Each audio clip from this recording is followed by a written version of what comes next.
ஆத்ம வணக்கம். ஆத்மபிதா சுவாமி சிவானந்த பரமஹம்சர் அவர்கள் அருளிய ஜீவசக்தியாயிருக்கின்ற வாயுவாகும் தேகம். நீர் இதுதான் சரீரம் என்று தொட்டு காண்பித்து சொல்லுகிறீர்.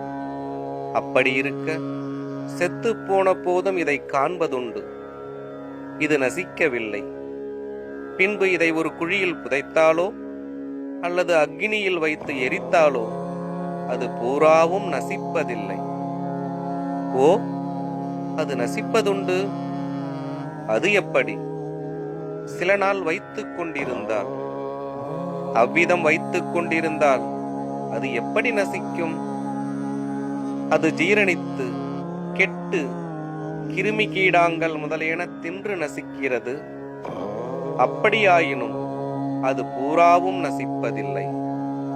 அது எப்படி என்றால், அதை மற்றொன்றினால் உபத்திரவம் நேரிடாதபடி பத்திரப்படுத்தினால் கொஞ்சம் கூட நசிப்பதில்லை. அதற்கு உதாரணம் ஈஜிப்டு, அதாவது எகிப்து முதலிய பல தேசங்களில் உள்ள அரண்மனைகளில் அநேக 1000 ஆண்டுகள் சென்றுள்ள பிணங்கள் இப்பொழுதும் இருப்பதாக கேள்விப்படுகிறோம். ஆனால் அதை நாம் பார்த்ததில்லை. பார்த்ததை சொல்லலாம். பல மியூசியங்களில், அதாவது தொல்பொருள் காட்சி சாலைகளில் பல பிணங்களையும் ஒருவித திராவகத்தில் இட்டு பத்திரப்படுத்தி வைத்திருக்கிறார்கள். அவை ஒன்றும் நசித்து போவதில்லை. ஆனால் அவற்றை எல்லோரும் பார்த்திருப்பார்கள் என்றும் நினைப்பதற்கில்லை. உலகில் யாவரும் பார்த்து கொண்டிருக்கும் உதாரணத்தை சொல்லலாம்.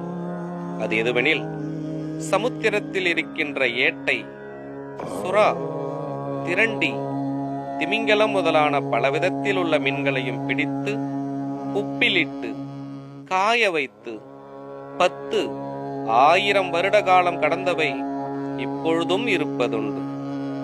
இதை நாம் இப்பொழுதும் காண்கின்றோம். இப்படியே இதையும் பத்திரப்படுத்தினால் நசிக்குமோ? நசிக்காது.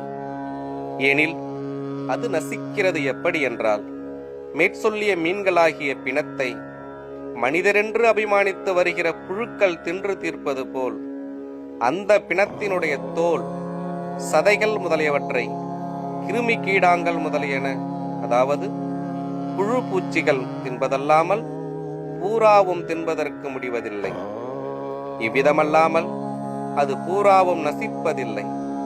அது எப்படியெனில், ஒருவன் செத்தால் பிணமாகிறான்.